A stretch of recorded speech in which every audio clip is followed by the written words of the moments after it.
Well, hi, I'm Laura, and welcome to the channel. Well, I just picked up a cup of coffee, and I'm getting ready to drive to a city about an hour and a half away from my house. On my last video, I talked about a friend, an old neighbor who I've stayed in contact with over, gosh, she's moved away probably a good 10 years ago. But we've kept in touch over the years. And I told you that her husband passed away very unexpectedly just a couple of weeks ago while I was away on vacation. And so it was a priority when I got home to go and see her, to just be there for her the only way I knew how. And that was to just spend time with her. I'm not taking any gifts. I'm not taking any advice. I don't know what she's been through. But the other reason I wanted to take you along on part of this journey today, so I'm going to film this morning to let you know that I'm heading out. And then I'm going to finish this video after I spend most of the day with her. And I want to share what was hard, what was emotional, what I felt I was able to do, what I felt like I wasn't able to do. And quite honestly, hopefully I'll have some insight into what she needed from me. So one of the things that keeps coming up in your comments is this period that most of us have gone through where you find out that you're ill or your spouse is ill, or maybe you have a death in the family. You go through a very traumatic or dramatic, disruptive period in your life. And it could be divorce. It could be a serious challenge within your own family, maybe a child. Maybe you lose your job. Maybe you get laid off late in life. But the people you thought would be there for you, the people that you thought were friends, close business colleagues, people who you've let into your life in one way or another, one degree or another, seem to abandon ship and they're not there for you. And what's really hurtful is when you've been there for them. And this keeps coming up. And it got me to thinking, it's very uncomfortable when we feel like we have to help, give advice, lend a shoulder to someone who's going through something really emotional. And I think there are a lot of reasons for that. Yes, we're uncomfortable. We don't know how to help. We don't know what they need, so we find it easier to just ask them, please tell me what you need and I'll do anything I can do for you. But they don't get back to us because they don't have the bandwidth. They're coping with what's going on in their life. And I'm not saying that friends are a replacement for getting professional help. There are definitely a lot of life traumas that rise to the level of needing professional help. We're talking about friendship. How can we be a good friend, a kind friend, a decent human being, an empathetic human being? And I'm glad I said decent human being, because isn't that really what it's all about? Doing for someone the way you would hope they would do for you. Just being decent. It's really that simple. So I'm on the road. I'm feeling a little, I'm nervous. It's a little unsettling. I don't know what I'm walking into, but I know I have to walk that path. And even, I told her, if you need to cancel on me, I said, I'll send a text and let you know I'm on my way. But if you have to cancel and I'm halfway there, do not worry about it. I'm happy to turn around, go home, and come back another day. So I hope this day is good for her. I have a feeling it's going to be very good for me too, no matter how it goes. Pushing yourself outside of your comfort zone to do something, to be decent, to be kind for another human being. But again, I'm not saying it's easy, and I'm not saying I'm good at it, but when I'm done with seeing my friend this afternoon, I'm going to share with you. I'll this next step, this next phase of this video will be how that day went from my standpoint. I am not here to tell her story. I'm here to share what I'm learning about being a different kind of friend when the people in my life go through really tough times, because I don't know that over the course of my life I've done a great job at being that kind of a friend. Whether, I really don't think I did a great job of it. And I'm going to try to do a much better job of it going forward. So I look forward to seeing you here in a split second. I'm on the road, so I'll have my trifocals so I can see. I'm fixing to turn on Waze so I get there without getting lost. And I look forward to part 2 of this video. Well, where to begin? So this morning I left the house around 9 o'clock and traveled. It ended up taking me about 2 hours to visit a friend who recently lost their husband, not quite 2 weeks ago, very unexpectedly. And I shared with you this morning that this isn't a story about what happened to her husband, but it's a story of friendship and how I felt as a friend wanting to be there, but not quite knowing what to do, not quite knowing what to say. And, this isn't someone who I see a lot of. She moved away, I thought it was 10 years ago. We talked about it today. She moved away almost 8 years ago.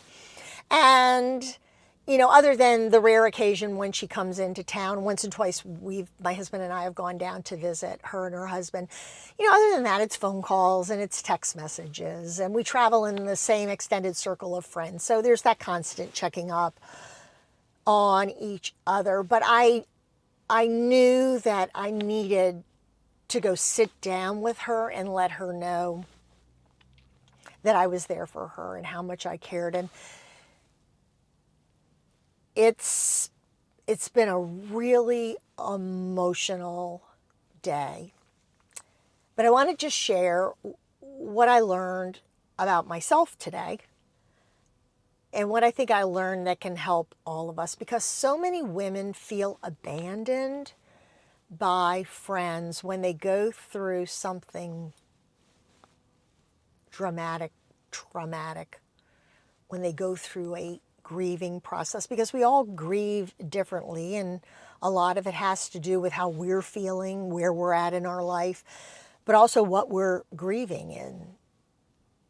Certainly a divorce is going to be different than a death, and there's all different levels. I guess the bottom line is we just don't know what to do until we're put into the situation. So I left the house this morning pretty nervous. I wasn't quite sure what I was walking into. I still, believe it or not, I still felt like I was bothering her going.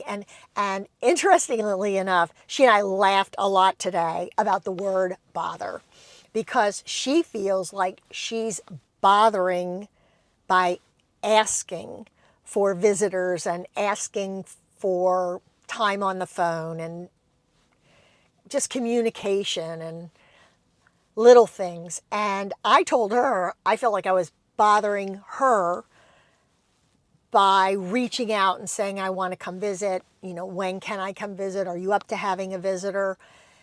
And even though she said she wanted me to come, the whole way down there, I thought, well, what if I get there and I can just tell that she doesn't want me there? Okay, what's the worst thing that can happen? I'm going to offer to go out and get her coffee and go pick up some lunch and drop it off and give her a hug and tell her I'll be back to visit soon when she's feeling up to it. If that's the worst thing that could have happened today, I can deal with that. So you can't worry about bothering people that offer or bothering people who you know could use your shoulder or some help running an errand.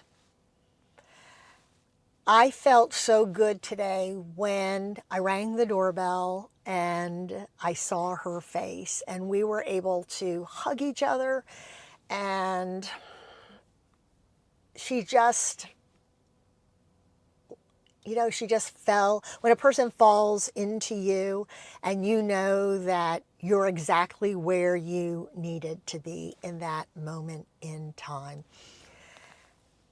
And I shared with her that I was doing this YouTube video today, and we talked a lot about friendship and relationships and navigating grief. And we certainly talked about how the role of a friend is different than the role of a grief counselor or maybe someone that you see at your church that can give you some guidance as you try to navigate this incredibly difficult time of your life. A grief that, I don't know how it ever goes away, but how do you keep going? How do you keep putting that one foot in front of the next? And it was really interesting for her to share with me things that she wanted me to share with all of you. And it really came down to not second guessing yourself if you're the person that wants to help, that wants to reach out to a friend. Just do it. Just do it. Anything big, anything small is going to be so appreciated. I noticed when I walked into her house that she had flowers, different size arrangements. Some almost looked a bit hand-picked and others were, quite lovely, large bouquets in fancy vases. And there were cards and there were a couple of notes and people had shared old pictures. And it really made me understand that there's a place for every kind of kindness. It's that decency. It's that, how would I want to be treated if this was happening to me? I felt that today. But she and I go way back, and I knew that for me, I needed to make that trip. And I needed to look her in the face and tell her, I'm here for you in the middle of the night if you need someone to talk to. Don't be afraid. And I also told her that I was going to continue to bother her, that I was going to reach out once a week. And if she wanted to talk, fine. If she didn't want to talk, no problem. I was just checking in on her. And she promised to do the same with me. And I don't hold her to any standard because she's going through something only she understands. But by her willingness to spend time with me today and to let me be there for her, I learned a really valuable lesson. I realized how much of a difference kindness can make. And even though I was pushing myself outside of my comfort zone, it was the least that I could do. It was the least that I could do. I feel emotionally drained, I'll be honest. My face was so red when I left. And I was going to pull off the highway 20 times to get something to drink, get a cold water or cold soda. But I just wanted to get home. I just wanted to get home where I felt safe in my place. And it got me to thinking, and I'll close with this. Sometimes I think we steer clear of other people's grief, of other people's illnesses, of other people's difficult times because we don't want to be reminded of how short a time we're here on this earth and how easy it could be that we're walking that same path someday. I'm going to feel I already know I'm going to feel weird when my husband comes home from work tonight because it, it, it could end at any time. It's been a really emotionally draining but extremely positive experience. Being there for a friend, even if it makes you uncomfortable, even if you feel like crying, cry. I thought I was going to be strong and, give her all of this. I didn't go to give her advice. I take that back. I didn't think I was going to go give her advice, but I thought I was going to be, there with the witty comebacks and the great stories of when we were all younger, raising our kids, and the fun things I remembered about her husband. What a great guy he was. And what I realized is a lot of that happened, and we did laugh. We laughed so much. We laughed so much more than I ever thought possible. But what will stick with me is that I showed up for her. May not have said all the right things or done all the right things, but I showed up. And I'm going to show up again. And you know what? If it makes me a little bit uncomfortable, kind of thinking about my mortality, so be it. So be it. It's more important to be decent at the end of the day. And I think sometimes we worry about what our reaction is going to be. Can we handle it? How are we going to feel? Is it too much? Is it going to be a downer? Am I going to get depressed? Am I going to come home and be glum for a couple of days? Well, that's a possibility. But you know what? I know how to snap out of that. No, this was about my friend and being there for her. I'd love to hear your comments. Have you gone through this with someone in your family, a close friend? Have you not known what to do and thought you did everything wrong? I'd love to hear what your experiences have been. And I think I've got a lot to think about. Obviously, my heart hurts. My heart hurts for her. My heart hurts for him. But being there for her was the right thing to do. And I'd love to hear about your experiences. And were there times where you felt like you stepped up? Or are there times you wish you had done more? I can certainly look back on my life now and think about the times I wish I had done more. But this time I'm going to navigate a little more carefully. And in this particular case, put my friend and what she's going through first. I'm not her bestie. She has family. She has close friends. I'm in her outer group of friends. But I think everyone in her life, there's a place. Big, small, there's a place for each of us. Wow. Well, thank you for stopping by the channel today. I look forward to posting a new video next week, and I look forward to reading all of your comments. Have a great week, and thank you for making this trip with me today. I think I was a little bit stronger knowing that you were along for the ride. Take care. Bye-bye.